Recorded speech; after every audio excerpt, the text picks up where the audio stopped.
सारन गुरु के digital platform पे आप सभी 9th क्लास के बच्चों का बहुत बहुत स्वागत है। मैं सुलेमान सर। जैसे कि पता है आप लोगों को, कुछ बच्चों को मालूम भी होगा कि इससे पहले जो वीडियो बन रहा था स्पेशली 12th क्लास के लिए और 10th क्लास के लिए वीडियो था, लेकिन बच्चों अब आप लोग क्लास 9 के बच्चे भी एंजॉय करेंगे इस चैनल पे जो सारन गुरु डिजिटल दुनिया डिजिटल क्लासेस है। कुछ बच्चों का फरमाइश भी था, क्योंकि बहुत सारे स्कूल में जो हम लोगों का वीडियो चलता है तो वहाँ पे बच्चों का ये फरमाइश था कि नहीं सर 10th का 12th का तो वीडियो है उस पर, लेकिन 9th का नहीं है या 11th वाले बच्चों का भी नहीं है। तो बहुत जल्द 11th का भी वीडियो बना के उस पर अपलोड किया जाएगा इस चैनल पे। और बायोलॉजी आज से मैं शुरू कर रहा हूँ, ठीक है। तो उम्मीद करता हूँ मैं, जो बच्चों का जो डिमांड था 9th क्लास का बायोलॉजी का, तो चलिए। और हम लोग सिर्फ थ्योरेटिकल पढ़ेंगे नहीं, आपके 9th क्लास में जितने भी सारे जो प्रैक्टिकल्स वगैरह हैं बच्चों, प्रैक्टिकल भी हम लोग करेंगे। यहाँ पे मैं कैमरा सेट करके, और जो भी आपको जिसमें कोशिका सेल्स वगैरह जो देखना होगा या कहीं पे टिश्यू वगैरह देखना होगा, प्लांट टिश्यू वगैरह कट करके, तो वो सारे चीज हम लोग प्रैक्टिकली भी देखेंगे। हम लोग माइक्रोस्कोप को वो सारा एक्टिविटी हम लोग करेंगे, ठीक है। उसका भी वीडियो मैं अपलोड करूंगा आप लोगों के सामने, ठीक है। और मुझे लगता है कि 2-3 वीडियो 9th क्लास का एनिमल टिश्यू का, जाइलम फ्लोएम का, इसके बाद चिक सेल्स का कुछ शायद मैं अपलोड किया भी था, कुछ बच्चों का डिमांड था। तो चलिए हम लोग आते हैं टॉपिक पे, ओके। तो 9th वाले बच्चों के लिए सबसे पहले हम लोग बायोलॉजी सेक्शन की बात करेंगे। तो उसमें कौन कौन से बच्चों चैप्टर आएंगे, पहले चैप्टर के बारे में हम लोग डिस्कस कर लेते हैं। तो टोटल हम लोगों का जो चैप्टर होगा वो बच्चों कितना होगा, चलिए। फर्स्ट चैप्टर आप लोग जो डिस्कस करेंगे वो क्या होगा बच्चों, जिसका नाम है fundamental unit of life, fundamental unit of life cells. दूसरा चैप्टर आप लोग बात करेंगे बच्चों टिश्यू, जिसको बोलते हैं हम लोग उत्तक, ठीक है। इसको हम लोग क्या बोलते हैं बच्चों, जीवन की जो आधारभूत इकाई होता है बच्चों, ये चीज के बारे में हम लोग बात करेंगे। जीवन की आधारभूत इकाई टिश्यू हो गया। तीसरा आप लोग चैप्टर बात करेंगे diversity, diversity in living organism, जिसको हम लोग बोलेंगे बच्चों जीवों में विविधता, ठीक है। चौथा नंबर चैप्टर आप लोग बात करेंगे, उस चैप्टर का नाम है health and disease, health and disease, या इसी को कहीं कहीं पे बच्चों लिखा रहता है कि why do we fall ill, हम लोग बीमार क्यों पड़ते हैं, व्हाई डू वी, सॉरी,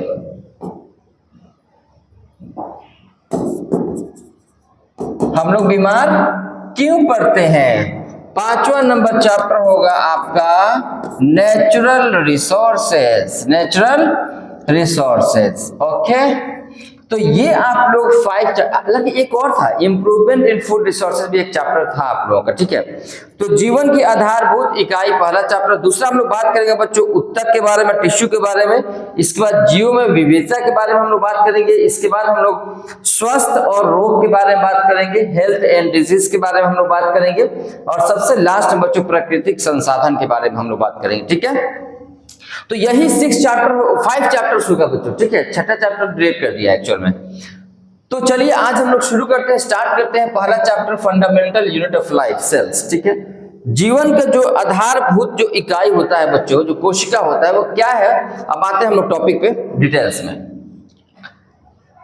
कुछ बच्चों डेफिनेटली 9th वाले बच्चे कहाँ गए, यस यहाँ सही है। तो चलिए स्टार्ट करते हैं हम लोग फर्स्ट चैप्टर। फर्स्ट चैप्टर का नाम क्या है बच्चों, तो चैप्टर का नाम है आपका, हम लोग कह सकते हैं यहाँ पे हम लोग बात करने वाले हैं कोशिका के बारे में, ठीक है। कोशिका, या इसी को हम लोग क्या कहते हैं, सेल। इसी को हम लोग किताब में आपका कहता है कि fundamental unit of life, fundamental unit किसका, ऑफ लाइफ, ठीक है। जीवन का आधारभूत इकाई सेल्स, यस यस यस। बच्चों याद है क्लास 8 में आप लोग पढ़े होंगे इसके बारे में, कोशिका के बारे में क्या है। कोशिका के बारे में कोई पूछता है क्या है भाई कोशिका, तो लोग कहते हैं कि कोशिका जो होता है वो आधारभूत इकाई भी होता है, साथ साथ संरचनात्मक भी होता है और क्रियात्मक भी, तीनों चीज के बारे में कहा जाता है कि cell is the fundamental structural and the functional unit of the all living organism या ऑल लिविंग सिस्टम। जितने भी तरह के लिविंग ऑर्गेनिज्म है बच्चों, 3 वर्ड का स्पेशली हम लोग वर्ड इस्तेमाल करते हैं, क्या चीज का, अब देखिए एक्सप्लेन इसके बारे में हम लोग करेंगे। तो सेल के बारे में अगर डिफिनेशन के बारे में बात करेंगे तो तीन बातें। Cell is the fundamental structure in the functional unit of the all living universe. तो फंडामेंटल भी होता है बच्चों, जाहिर सी बात है, आधारभूत इकाई भी होता है, स्ट्रक्चरल भी होता है और फंक्शनल। तीन टर्म्स। कैसा होता है सेल के बारे में हम लोग बात करेंगे तो एक आप लोग कहेंगे बच्चों ये कैसा होता है, आधारभूत फंडामेंटल, इसके बाद आप लोग बात करेंगे स्ट्रक्चरल एंड और क्रियात्मक, जिसको हम लोग बोलते हैं फंक्शनल यूनिट। किसका? Functional unit of life. बस एकदम आसान भाषा में समझो। फंडामेंटल लगा दो, फंडामेंटल आधारभूत इकाई होता है बच्चों कोशिका, ये संरचनात्मक भी होता है और क्रियात्मक इकाई होता है। कैसे? इस दुनिया में जितने भी तरह के बच्चों लिविंग ऑर्गेनिज्म हैं, चाहे वो यूनिसेलुलर एक कोशिकीय हो, चाहे वो मल्टीसेलुलर बच्चों बहुकोशिकीय हो, सारे के सारे वो ऑर्गेनिज्म जो जीव हैं बच्चों वो सेल्स के बने होते हैं। वो अगर कोई ऑर्गेनिज्म अगर लिविंग ऑर्गेनिज्म है तो 100% सेल्स के बॉडी से सेल्स का ही बना होगा। वो उसका जो बेसिक जो यूनिट होगा बच्चों, उसका सेल का जो उसकी बॉडी का जो मॉडिफिकेशन होगा, जो ऑर्गेनाइजेशन जो संगठन होगा उसके शरीर का, वो कोशिका का ही बना होगा। हाँ, वो अलग बात है, कुछ ऐसे बच्चों ऑर्गेनिज्म है जो एक ही कोशिका के बने होते हैं। एमीबा हो गया, बैक्टीरिया हो गया, यीस्ट हो गया, पारामीशियम हो गया, यूग्लिना हो गया, बहुत सारे ऑर्गेनिज्म है जो एक ही कोशिका के बने होते हैं। लेकिन नजर उठा के देखिए अपने सराउंडिंग में, आपकी नजर के आसपास जितने भी सारे एनिमल्स या पेड़ पौधा और जो दिखाई दे, जो नेकेड आई से दिखाई दे रहा है, खुले आंखों से दिखाई दे रहा है, वो सब क्या है? वो सब बहुकोशिकीय है बच्चों, मल्टी सेलुलर है वो। ठीक है, तो अब ग्रुप ऑफ सेल्स टिश्यू से बन, टिश्यू है, फिर ग्रुप ऑफ टिश्यू ऑर्गन है, फिर बहुत सारे ऑर्गन आपस में मिलकर ऑर्गन सिस्टम, अंग तंत्र है बच्चों। ठीक है, तो उसके बारे में हम लोग डिस्कस करेंगे आगे। तो एक बात याद रखिएगा, fundamental structure and the functional unit होता है बच्चों लिविंग ऑर्गेनिज्म, सभी लिविंग ऑर्गेनिज्म का। अब हम लोग थोड़ा सा बात करेंगे इसके बारे में कि कोई भी जो लिविंग ऑर्गेनिज्म होता है बच्चों, वो डिपेंड करता है। अच्छा एक बात बताइए, आप ही लोग बताइए, अगर हम लोग डिस्कस करेंगे इस तरीके से कि एक कोई बिल्डिंग बनता है, अगर आप लोग ये कहेंगे फंडामेंटल स्ट्रक्चर फंक्शनल यूनिट अगर सेल्स है, ठीक है, एक बिल्डिंग जब बनता है तो उस बिल्डिंग बनने को उसका यूनिट क्या होता है? सबसे पहले अगर मैं बोलूं कि फंडामेंटल यूनिट उसका क्या है, तो आप लोग कहेंगे सर उसका ईंट है। जो ब्रिक होता है ना, चौड़ा चौड़ा ब्रिक, ईंटा, तो ईंट होता है। तो जाहिर सी बात है बच्चों, उसका फंडामेंटल क्या है? तो कहीं एक जगह पहले एक ब्रिक रखा गया होगा, दूसरा, तीसरा, चौथा, पैसा, पांचवा, छठा, इस तरीके से, और बहुत सारे ब्रिक आपस में मिलकर एक दीवार खड़ा कर दिया होंगे, एक वॉल होगा वहां पे। तो बहुत सारे सेल्स आपस में मिलकर टिश्यू बनाए, उत्तक बनाए। अब देखो, एक तरफ का, दूसरा तरफ का, तीसरा तरफ का, चौथा तरफ का, अलग अलग तरह का जो वॉल होता है, दीवार होता है, सब मिलकर एक कमरा, एक रूम बनाता है। तो ऐसे ही बहुत सारे टिश्यू आपस में मिलकर हमारे बॉडी के अंदर क्या बनता है? एक ऑर्गन बनाते हैं, अंग बनाते हैं। अच्छा, बहुत सारे रूम आपस में मिलकर एक कंप्लीट एक घर बनाता है। तो ऐसे ही बच्चों हम लोग क्या बात बोलेंगे कि हम लोग बहुत सारे ऑर्गन एक जगह संगठित, एक ऑर्गेनाइज करके एक हम लोग का पूरा ऑर्गन सिस्टम बनाता है। तो इसको हम लोग कंपेयर कुछ इस तरीके से बच्चों कर सकते हैं समझने के लिए, बहुत मजा आएगा आपको। आपको पता है सबसे पहले हम लोग क्या लेंगे? सेल। बहुत सारे सेल आपस में मिलता है तो बच्चों क्या बनता है? टिश्यू, उत्तक। इंग्लिश से टेंशन मत लीजिए, इंग्लिश से घबराइएगा मत। कोशिका, उत्तक, उत्तक के बाद बच्चों क्या होगा? अंग होगा, जिसको हम लोग बहुत सारे टिश्यू आपस में मिलेंगे तो क्या बनेगा? ऑर्गन बनेगा। बहुत सारे ऑर्गन आपस में मिलेगा तो क्या बनेगा? तो ऑर्गन सिस्टम बनेगा। क्या बनेगा? ऑर्गन सिस्टम, या होल बॉडी, होल ऑर्गेनिज्म हम लोग कह सकते हैं। ठीक है, कंपेयर करो इसका बिल्डिंग से। एक और यूनिक बात मैं बताऊंगा बच्चों, यहाँ पे एक चीज देखिए, सेल है तो सेल के जगह आप ब्रिक ले लीजिए, ईंटा ले लो, ब्रिक, बहुत सारा ब्रिक आपस में मिलकर क्या बना गया? तो वाल, दीवार बना दिया। दीवार आपस में मिलकर क्या बना दिया भाई? तो रूम बन गया। और बहुत सारे रूम आपस में मिला तो आपका हाउस, घर बन गया, स्कूल बन गया, बिल्डिंग बन गया, अपार्टमेंट बन गया, बहुत सारी चीजें बन गया। ठीक है, तो अब देखो यहाँ पे, अब आप कहोगे कि सर कि मैं तो किताब में पढ़े थे हम लोग की सेल भी अलग अलग तरीके से होता है। तो जाहिर सी बात है बच्चों, जिस तरह का सेल्स होगा उस तरीके उसका काम भी होगा। आपके शरीर में नर्व सेल्स है, रेड ब्लड सेल्स है, व्हाइट ब्लड सेल्स है, कोई मसल सेल्स है, कोई आपका क्या बोलते हैं, और भी हम लोग कोई गैमेट्स, कोई सेक्स सेल है, कोई कार्डियक सेल है, कोई हेपेटिक सेल है, कोई रीनल सेल्स है। आपके बॉडी के अंदर डिफरेंट ऑर्गन में अलग अलग तरीके का सेल्स है, जाहिर सी बात है बच्चों। अगर बात करेंगे कार्डियक सेल्स तो हार्ट में है, रीनल सेल्स आपका किडनी के अंदर है, फिर आपका हेपेटिक सेल्स आपके लीवर के अंदर है, आपका न्यूरॉन नर्व सेल्स पूरे सर से लेकर पैर तक सब जगह, मोस्टली आपके ब्रेन स्पाइनल कॉर्ड में और बाकी सभी जगह आपका न्यूरॉन नर्व सेल्स है। मसल सेल्स पूरे बॉडी में सब जगह मसल सेल्स है, आरबीसी है, डब्ल्यूबीसी है, white blood cells, red blood cells. तो जाहिर सी बात है बच्चों, जो अलग अलग तरह का जो कोशिकाएं आपके शरीर के अंदर है, सबका फंक्शन भी तो अलग है ना, सबका एक पार्टिकुलर रोल है। बॉडी के अंदर आपका ऑक्सीजन को कौन ट्रांसफर करने का काम करता है भाई? लंग्स के पास से ऑक्सीजन लेकर कौन जाता है भाई? तो रेड ब्लड सेल्स लेकर जाता है, ठीक है। आपके बॉडी के अंदर किसी भी तरह का सेंसेशन, स्टिमुलस, सेंसिटिविटी कैसे होता है? आप किसी भी चीज को देख रहे हैं कि हाँ वो ट्यूब जल रहा है, ये बॉल है, ये पेन है, ये चश्मा है, कैसे? इसका मतलब ये नर्वस सिस्टम हमारा, आइज काम कर रहा है, सेंसरी ऑर्गन। ऐसी बात करेंगे आपके बॉडी के अंदर अगर हिपेटिक सेल्स है तो आपके बॉडी के अंदर वही हिपेटिक सेल्स जो कुछ खाना को, फैट्स को डाइजेस्ट करने के लिए, पचाने के लिए वो बाइल कौन बना रहा है? तो हिपेटिक सेल्स बना रहा है। किडनी है बच्चों, किडनी के अंदर नेफ्रॉन सेल्स है बच्चों।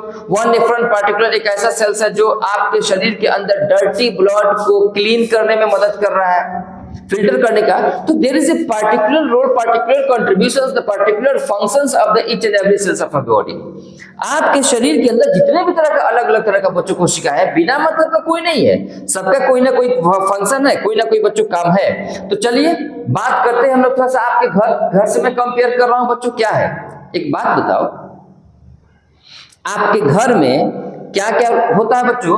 अलग अलग तरह का देखते हैं आप लोग। अगर अंग को देखते हैं, किडनी का अलग काम है, हार्ट का अलग काम है, लीवर का अलग काम है, स्टोमक का अलग काम है, स्टोरेज ऑफ द फूड का होता है, आइज का अलग काम है, हैंड्स का अलग काम है।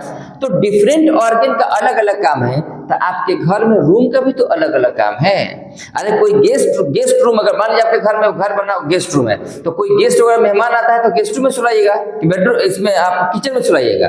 खाना बनाना होगा तो कहाँ जाइएगा? स्पेशल पार्टिकुलर आप किचन में जाएंगे खाना बनाने के लिए। स्टडी करना होगा तो कहाँ जाएंगे? स्टडी रूम में। सोना होगा तो कहाँ जाएंगे? तो बेडरूम में। तो सबका एक पार्टिकुलर, एक और बात समझो, सबका मॉडिफिकेशन डिजाइन भी अलग अलग होता है। जिस तरीके से हम लोगों का अलग अलग तरह का टिश्यू होता है एक ऑर्गन बनने के लिए, वैसे अलग अलग तरह का दीवार भी होता है। किसी दीवार में खिड़की होगा, किसी दीवार में नहीं होगा, किसी दीवार में अलमीरा बनाया गया होगा, किसी दीवार में थोड़ा सा डिजाइन वगैरह बनाया होगा, कहीं टीवी वगैरह लगाने के लिए स्टैंड लगाया गया होगा, उसके किचन में हम लोग जाएंगे तो उसमें स्लैब वगैरह बनाया गया होगा। तो सबका डिजाइनिंग भी तो अलग अलग होता है।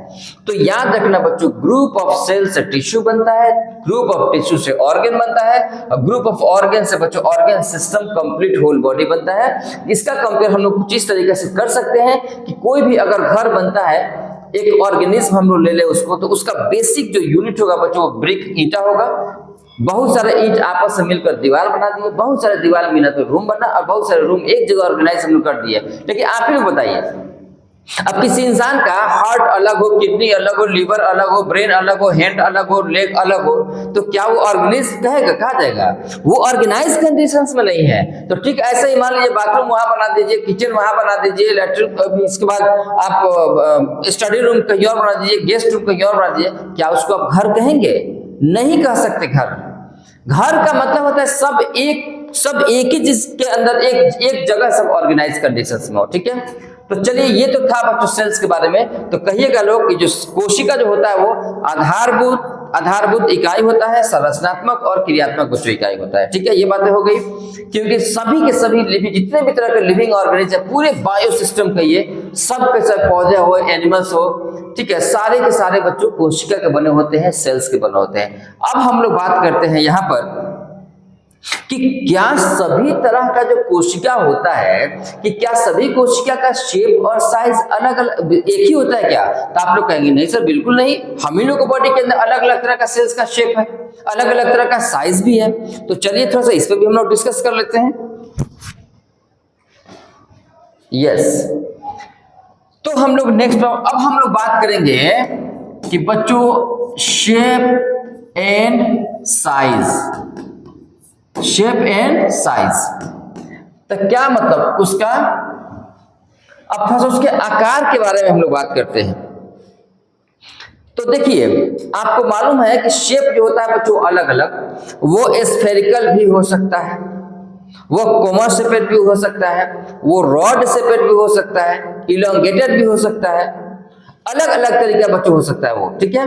तो एक तो शेप के अकॉर्डिंग हम लोग बात करेंगे, तो याद रखिएगा आपके बॉडी के अंदर आरबीसी का अलग शेप होगा, डब्ल्यूबीसी का। अच्छा, डब्ल्यूबीसी में बच्चों इस्नोफिल्स, बेसोफिल्स, न्यूट्रोफिल्स, मोनोसाइट्स, लिम्फोसाइट्स सब अलग अलग है। आपके बॉडी के अंदर बच्चों अगर न्यूरॉन नर्व सेल्स के बारे में बात करेंगे तो कुछ अलग शेप का होगा।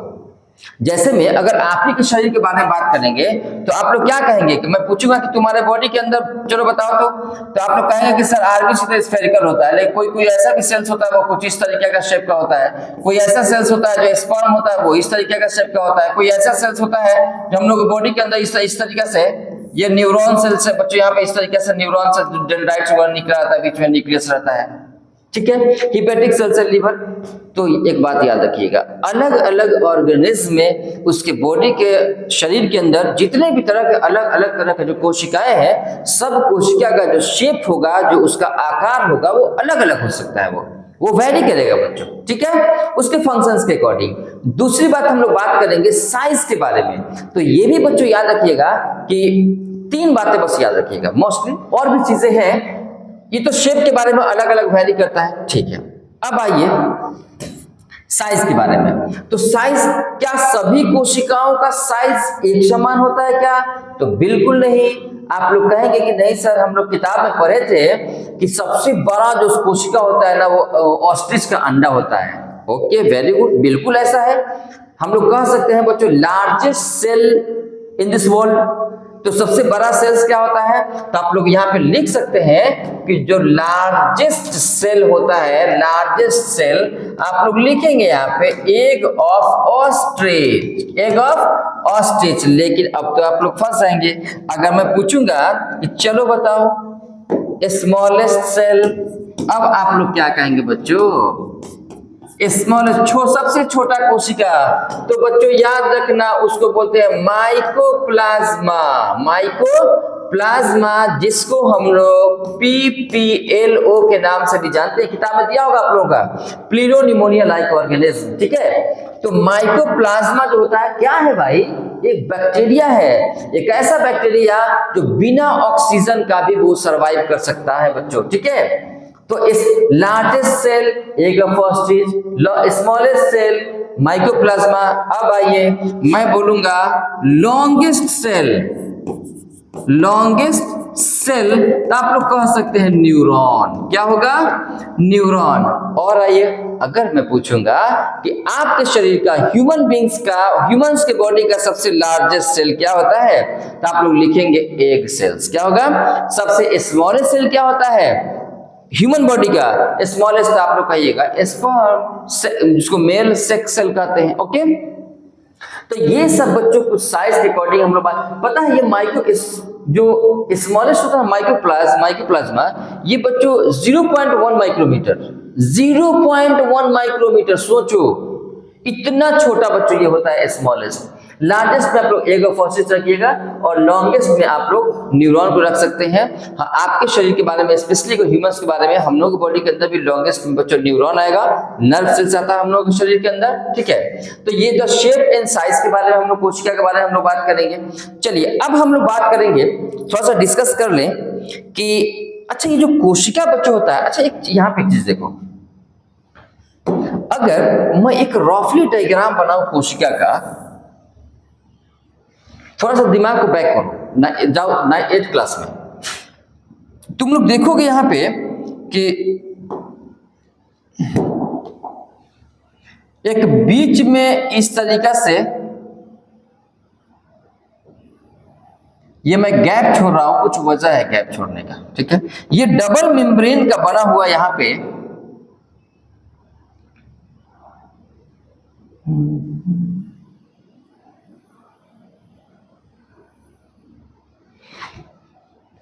और इसमें से क्या होगा कि आप लोग देखे होंगे कि, चलिए हटाइए यहां से, इसको थोड़ा डिलीट करना होगा, हटाइए।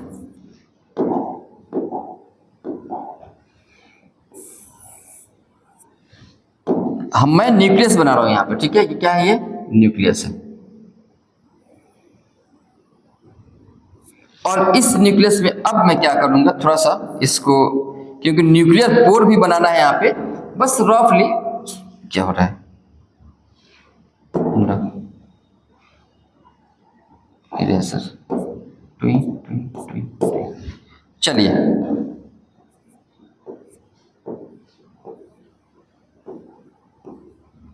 ये न्यूक्लियर पोर भी इसके अंदर होता है यहाँ पे। चलिए इसके अंदर हम लोग क्या करेंगे बच्चों, तो अब इसमें हम लोग कुछ इस तरीके का स्ट्रक्चर बनाएंगे, ये क्रोमेटिन। इसके अंदर हम लोग और भी करेंगे क्या, dot dot dot dot dot करके इसके अंदर कहीं न्यूक्लियोप्लाज्म, क्या होता है बच्चों, न्यूक्लियोप्लाज्म इसी के अंदर मौजूद रहता है।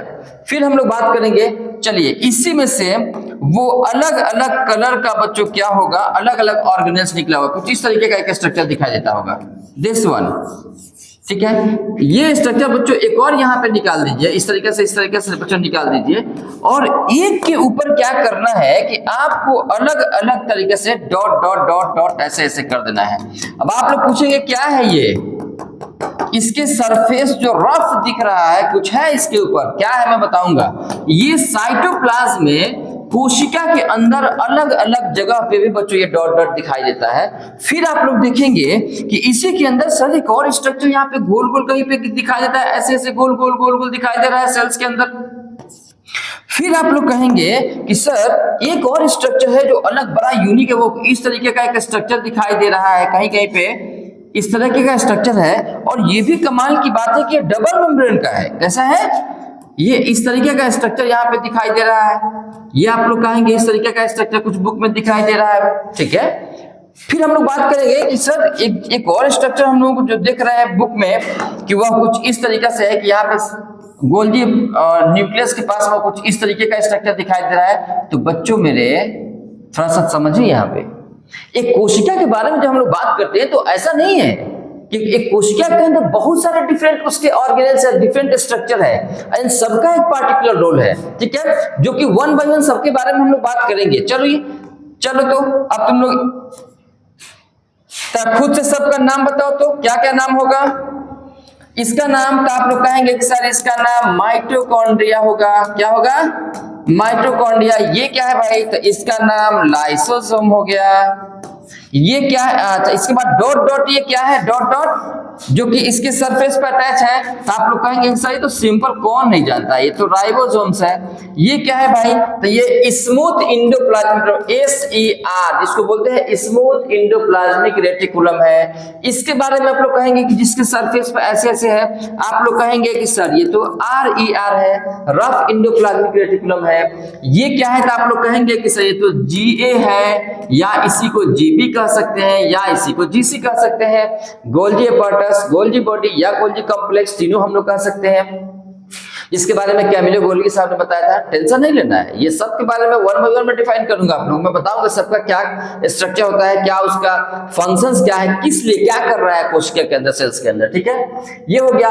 बीच में हम लोग इसके बारे में बात करेंगे तो बच्चों ये न्यूक्लियस होगा। क्या होगा, न्यूक्लियस होगा। इस न्यूक्लियस के अंदर भी हम लोग बात करेंगे, ये न्यूक्लियर पोर है, इसके अंदर क्या है बच्चों, तो न्यूक्लियर पोर के बारे में हम लोग बात करेंगे। इसके बाद हम लोग न्यूक्लियोप्लाज्म, क्या होगा, न्यूक्लियोप्लाज्म हो गया। इसके बाद बच्चों न्यूक्लियोलस हो गया। इसके बाद आपका क्रोमेटिन फाइबर हो गया, क्रोमेटिन हो गया, etc कीजिए।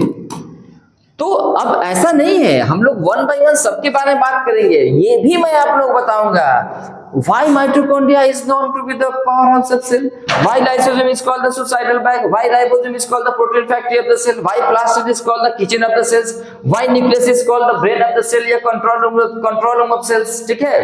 तो ये सब को जो अलग अलग तरीके का जो नाम सब लोग जानते हैं, क्यों जानते हैं हम लोग, ये चीज 9 क्लास में 8 क्लास में उतना नहीं बताया गया होगा आप लोगों को, लेकिन यहाँ तो बात करना है आखिर क्या ऐसा होता है माइटोकॉन्ड्रिया के अंदर कि हम लोग पावर हाउस ऑफ सेल बोलते हैं।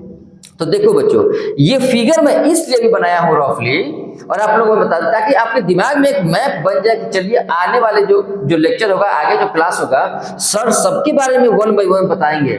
माइटोकॉन्ड्रिया के बारे में बताएंगे कि हाँ पावर हाउस ऑफ सेल्स क्यों बोलते हैं, लाइसोसोम के बारे में बताएंगे आत्महत्या की थैली उसको क्यों बोलते हैं, सुसाइडल बैग, राइबोसोम को हम लोग protein factory of the cells हम लोग क्यों बोलते हैं, प्रोटीन बनाने प्रोटीन संश्लेषण का जो फैक्ट्री होता है उसको क्यों कहा जाता है।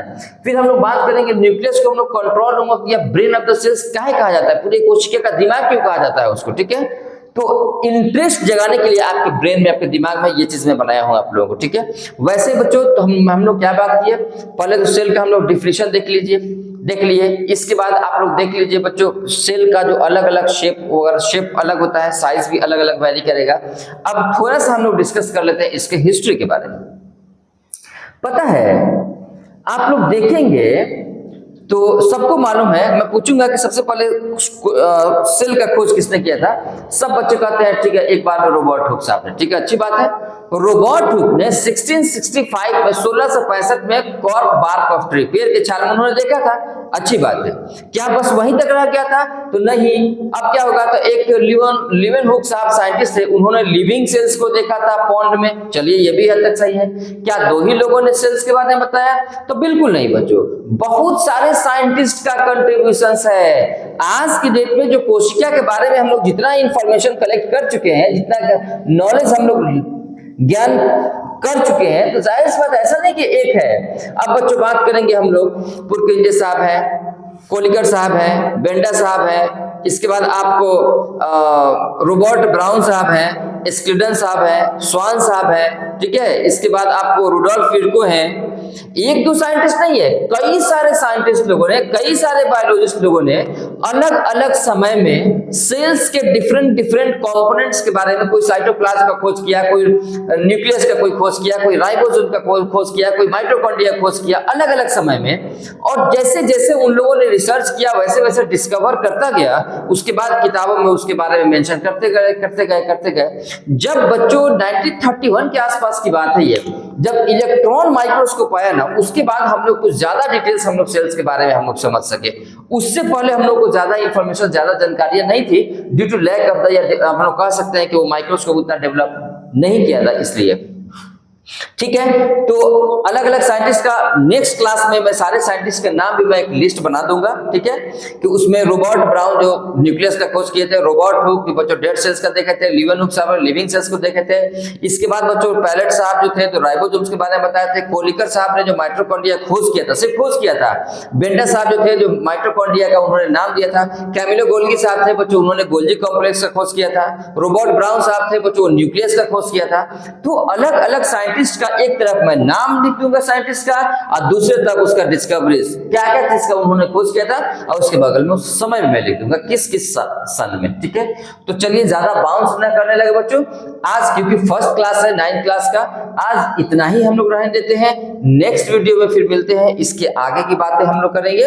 उसमें सेल का आपको यूनिसेलुलर मल्टीसेलुलर क्या होता है, उसके एग्जांपल, प्रोकैरियोटिक यूकैरियोटिक कोशिका क्या होता है इसके बारे में बात करेंगे। प्लाज्मा मेम्ब्रेन जो होता है बच्चों, उसको कोशिका झिल्ली के बारे में बात करेंगे, कोशिका द्रव के बारे में बात करेंगे। ओके, चलिए आज के लिए हम लोग इतना ही रह देते हैं, और अपने 9th क्लास के दोस्त एक दूसरे को आप लोग शेयर करते रहे इस वीडियो को, और कोशिश करें कि ज्यादा से ज्यादा ये सारे वीडियो को, क्योंकि जाहिर सी बात है बच्चों इस पे एक ही सब 9th का अगर सिर्फ बायोलॉजी ही नहीं और भी सेक्शन आएगा, केमिस्ट्री भी आएगा, फिजिक्स भी आएगा, ठीक है। मैथ्स भी कोशिश करना हम लोग, मैथ्स भी आएगा, ठीक है। तो सब्सक्राइब जरूर कर देते हैं, कोई भी नया अगर वीडियो अपलोड किया जाए तो वो आप तक पहुंच जाए वो, ठीक है। आज के लिए इतना ही, मिलते हैं नेक्स्ट वीडियो। ओके, तब तक ऑल द बेस्ट।